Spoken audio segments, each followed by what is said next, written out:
인생이 허무하고 공허하다. 언제 죽을지 모르는 인생. 왜 하나라도 손해보지 않으려 아둥바둥 살고 있는지 모르겠다. 삶이 이래도구만 저래도구만이라는 생각이 든다. 살기 위해 돈을 버는 건지, 돈을 벌기 위해 사는 건지, 일의 의미도 필요도 느끼지 못한다. 그저 무관심하고 무의미한 상태가 된다. 왜 살아야 되는가라는 질문에 죽지 못해 살고 있다고 고민 없이 고리타분한 답변을 말해본다. 내가 진짜로 좋아하는 걸 내 인생에서 해본 적은 있나? 한 번뿐인 인생, 이렇게 계속 살아도 되는 걸까? 어렸을 적 마냥 재미있었던 술자리, 판타지 소설, 게임이 더 이상 나를 즐겁게 하지 못한다. 인생이 그저 허무하게 느껴진다. 직장에서 연봉이 오르고 승진을 했다. 하지만 이상하게 그것이 좋은지도 모르겠다. 부담만 더 되고 책임감이 늘어나서 신입의 때를 막 벗은 대리들처럼 마냥 기뻐할 수 없다. 회사에서 일이 잘 안 풀릴 때면 당장 그만두고 싶은 욕구가 예전보다 훨씬 커져 있다. 이번 연도 안에는 사표 쓰고 새로운 인생을 찾아볼까? 이런 생각을 하루에 몇 번을 더한다. 그러다가 월급날이 얼마나 남았는지 달력을 넘겨본다. 지금 우리의 모습은 철학자 카미의 소설 이방인의 주인공 메르소와 닮아 있다. 메르소의 캐릭터가 극단적으로 표현되어 있어서 그가 느끼는 무관심, 무의미, 무가치한 태도들은 언뜻 보면 현실감과는 동떨어져 낯설 수 있다. 하지만 세상의 기준에 맞추기 위해 몸부리치며 살다가 나이가 들수록 느껴지는 씁쓸함과 공허한 내 모습을 보면 메르소와 크게 다르지 않다는 생각이 든다. 이방인 소설의 첫 대목은 어머님이 돌아가신 비통한 장면으로 시작된다. 정확하게 언제 돌아가셨는지도 모르겠다는 메르소는 무관심한 태도로 일관하며 아들로서 어떠한 슬픔이나 비통도 전혀 느껴지지 않는다. 모자 관계가 틀어졌는지 무슨 사연이 있겠거니 생각했지만 예상은 빗나갔다. 또한 그는 직장 상사가 파리에 갈 수 있는 기회를 제안할 때도, 여자친구 마리가 결혼 의사에 대해서 물어볼 때도, 이웃에 사는 레몽이 자신과 친구하면 어떻겠냐고 물어볼 때도 별로 관심을 보이지 않는다. 파리에 가도, 원하면 결혼을 해도, 친구를 해도 결론적으로 어떻게 되든 자신은 상관없다고 말한다. 메르소는 의도하지 않게 아랍인을 살인하게 되어 구치소에 수감된다. 그리고 자신을 도와주려는 변호사와 재판관에게 귀찮다라는 말만 한다. 이 시대에 살았다면 곧바로 정신감정을 받아야 할 것 같은 그의 태도는 주변 그 누구도 이해하지 못했다. 메르소의 행색을 보면 마치 세상과 단절되어 있다는 느낌을 받는다. 나와 세상, 나와 나 자신, 나와 가족, 그리고 나와 연인 등 마치 이 세상 전부의 것들과 동떨어져 있는 것 같이 느껴진다. 메르소에게 자기 자신을 포함한 세상은 너무나도 낯설고 어색한 곳이었다. 메르소만큼은 아닐지라도 우리도 삶의 어느 지점에서 관심 있었던 것들로부터 무가치함을 느끼는 권태로움을 경험한다. 삶이 다 귀찮아지고 지독한 무기력에 시달린다. 마치 영혼이 빠져나간 기계와 같이 일을 하고 사람을 만나고 먹고 자고 생활하는 허망한 감정이 가득하여 삶을 살아갈 때가 있다. 메르소는 무슨 이유로 세상에 무관심하게 되었을까? 사실 메르소는 학생 때 다양한 소망을 갖고 있었지만 학업을 포기할 수밖에 없었다. 그리고 그런 모든 것이 중요하지 않다고 자조 섞인 고백을 했다. 그 이면에는 무언가를 원하여 갈망하고 욕망했지만 이를 이루지 못한 상실감이 담겨져 있다. 우리는 한 살이라도 어릴 때 무언가를 이루고자 열심히 노력하면서 살지만 원하는 바를 다 이루지 못한 상황에서 좌절하곤 한다. 부를 축적해서 경제적 자유를 이루고 싶지만 그렇게 되지 못하고 회사를 계속 다녀야만 하는 현실의 고통을 느낀다. 결혼 생활을 남들만큼만이라도 이어나가고 싶었지만 선택지가 이혼만이 남은 시점에서 좌절하기도 하고 자식들의 성공을 바랬지만 내 뜻대로 되지 않는 현실 속에서 허무함을 느낀다. 이러한 고통과 아픔 속에서 회피하고 벗어나고자 할 때 지독한 무기력과 무관심함이 찾아온다. 그래서 인생의 하루를 열심히 살아갈 수 있는 동력의 상실을 경험하게 된다. 이방인 소설 속 메르소가 대하는 삶의 모든 태도에서 어떠한 의미를 느끼지 못한다. 삶의 헛됨만이 가득하다. 직장 승진도, 결혼도, 가족의 죽음에서도 어떠한 의미도 찾지 못한다. 또한 메르소는 인생의 어떠한 의미를 찾지 못했음에도 불구하고 계속해서 삶을 살면서 자신이 무의미하게 느끼는 행위들을 해나가고 있다. 우리 역시 마찬가지다. 인생의 어느 순간에 삶이 공허하다라고 인식하는 상황을 만나면 내가 무의미한 일들을 반복하고 있는 건 아닌가라는 걱정이 된다. 내가 하는 모든 일들이 덧없고 권태감만 느껴지면서 가치가 없다는 생각들로 채워진다.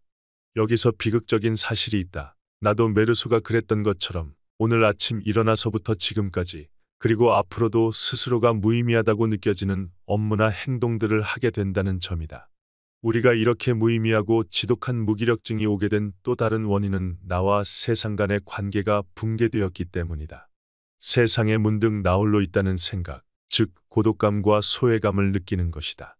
카미는 소설 속 메르소를 통해서 허무함 아래 드리워진 고독감이라는 감정을 보여준다. 카미는 소설 제목처럼 메르소는 자기가 사는 세상에서 철저한 이방인이고 자신의 생활 속에서 단지 주변 인물일 뿐이라고 말했다. 메르소의 핵심 감정 중 하나는 지독한 낯설음이었다. 이렇게 삶의 의미를 상실하고 무관심과 무기력하게 되는 것을 인간의 실존적 권태 또는 실존적 공허라고 부른다. 매사가 시들해지고 지루해지며 진지하게 해보고 싶은 일이 없어 열정과 의욕을 잃고 무기력증에 빠지게 된다. 삶이 지나치게 단조롭거나 무미건조하여 의욕이나 희망을 갖지 못하는 상태를 말한다. 세상과 단절되어 다 끊어진 듯하다. 나를 이해해 줄 수 있는 존재는 이 세상에 없을 것이라 생각되고 오직 고독감, 소외감만 느껴진다. SNS를 보면 모두 다 행복한 모습을 하고 있고 오직 나만 불행하고 외딴 섬에 놓여져 있는 것 같다. 마치 메르소가 느꼈던 것처럼 자신에게 이방인의 모습을 발견하게 되는 것이다. 이런 허무하고 무기력한 실존적 공허 상태는 자칫 잘못하면 우울증에 빠지기 쉽다. 삶의 이유가 상실된 듯한 기분이 들기 때문이다. 현실에서 도피하고 싶어서 게임에 빠지거나 진짜 자아를 찾는 대신 재물, 권력에 지나치게 집착한다. 그리고 무언가 잘 안 될수록 더 자기 자신을 학대하면서 삶의 많은 문제를 일으키게 된다. 이런 문제에 대해서 집중하고 치료 방법론에 대해서 고민한 심리학자가 있다. 바로 빅터 프랭클이다. 이전 영상인 니체 빅터 프랭클에서 그의 인생과 관점을 설명했었다. 간단하게 설명하자면 그는 2차 세계대전 때 아우슈비츠라는 죽음의 수용소에서 3년간 있었다. 그 경험으로 인간에게 있어 삶의 의미를 갖는다는 것과 왜 살아야 하는지 이유를 깨닫는 것이 얼마나 인간을 강하게 만들 수 있는지를 알게 되었다. 그는 어떠한 상황과 환경에 처했는지와 관계없이 우리가 원하는 태도를 취할 수 있는 자유가 중요하다고 말했다. 이를 의지의 자유라고 부른다. 인간이 자기 자신과 거리를 두고 객관적으로 바라보면서 부정적인 상황으로부터 영향을 최소화하는 일종의 자신을 초월하는 태도를 중요하게 생각했다. 이를 기반으로 삶의 의미를 찾고 실존적 공허를 극복할 수 있도록 도와주는 의미치료인 로고테라피를 창시했다. 로고테라피에서는 실존적 공허의 회복을 위해서 필요한 세 가지 가치를 소개했다. 창조가치, 체험가치, 그리고 태도가치이다. 이 세 가지 가치 실현을 통해서 삶의 의미를 만들어 나갈 수 있다. 첫 번째, 창조적인 일을 통해서 회복할 수 있다. 교육, 예술, 문학, 만들기, 글쓰기 등의 활동에 몰두하면서 삶의 에너지를 충족시킬 수 있다. 창조적 가치에서 이것이 얼마나 대단한 일인지에 대해서는 관계가 없다. 자기 자신이 얼마나 정성을 기울이고 내가 의미 있다고 생각하는지가 더 중요하다. 누군가는 수천억 원의 가치를 하는 일을 하면서 아무 의미 없다고 생각할 수 있고 다른 누군가는 소소하게 집안을 인테리어하는 일에 더 큰 의미를 부여할 수 있다. 내가 하는 일이 영향력의 크기와 관계없이 누군가에게 도움이 되고 내가 가치 있다고 생각하면 그걸로 충분하다. 쉽게 할 수 있는 창조 활동은 주변에 찾아보면 많다. 그 중에 추천하는 건 글쓰기다. 지금 당장 앉아서 메모장에 생각나는 대로 글을 적는다. 지쳐있는 상태라면 많은 글을 적을 필요도 없다. 하루에 1분 동안 3문장을 적으면 된다. 혹시 3문장을 적고 다음 문장들이 떠오르면 계속해서 적어나간다. 그렇게 글이 나를 이끌게 하는 경험을 해볼 수 있다. 괜찮다면 그것을 다른 누군가에게 공유하여 내 글을 통해서 소통해보자. 내 생각을 글에 옮기고 그것을 사람들과 공유하는 것은 창조적인 나를 마음껏 만날 수 있는 일이다. 두 번째는 체험이나 만남을 통해서 얻어지는 체험 가치이다. 예를 들어 자연의 경이로움을 느끼거나 예술을 통해서 다양한 아티스트들의 관점을 흥미롭게 경험하는 것을 말한다. 또한 사랑하는 사람과 함께 시간을 보내면서 지친 에너지를 회복하기도 한다. 우리는 체험을 통해서 이 세상 아래에 있는 다양한 사람들과 자연 또는 사람들이 만든 작품과 연결될 수 있다.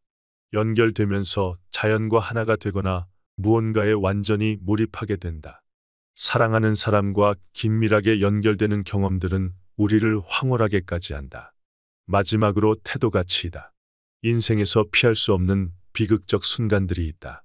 마음이 고통스러운 순간이나 죽음이 다가오고 있다고 느낄 때 내가 어떻게 할 수 없을 정도로 절망만 가득해진다. 모든 자유가 빼앗기고 내가 선택할 수 있는 것들이 없다고 여겨진다. 하지만 빅터 프랭클은 어떠한 상황에서도 인간은 자신이 어떠한 태도로 대응할 것인지 선택할 수 있다고 말했다. 이를 태도 가치라고 부른다. 인간은 심각한 상황이 닥쳤을 때 모든 게 다 무너져서 도저히 회복하기 어려운 상황에 놓여진다. 하지만 우리는 종종 극도로 힘든 상황에서 위기를 위대한 성취로 바꾸는 사례들을 접하게 된다. 인간의 잠재력은 시련 속에서 더 빛을 발하는 경우가 많다. 왜냐하면 고난과 시련 속에서 내가 올바른 태도를 갖고 이를 이겨낸다면 고통은 곧 가장 고귀한 가치와 깊은 의미를 깨닫는 기회가 되기 때문이다. 어떤 상황에서도 삶을 살아갈 가치가 있다. 나라는 사람의 존재의 가치는 파괴된 적이 없고 훼손될 수도 없다. 그 사실을 굳건히 믿어야 한다.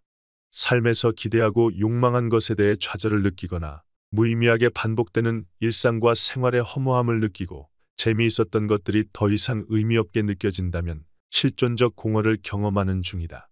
이때 빅터 프랭클의 생각들은 우리에게 도움을 줄 수 있다. 빅터 프랭클은 모든 물리적 자유가 전혀 없는 절망적인 상황에서 태도의 중요성을 깨달았다. 그리고 지금 삶이 허무하게 느껴지고 지독한 상실감과 무기력을 느끼는 사람들을 위한 로고테라피를 창시했다. 그의 경험에서 온 창조적 가치, 체험, 그리고 태도 가치를 통해서 삶이 생기로 가득하는 변화를 경험해 보는 건 어떨까?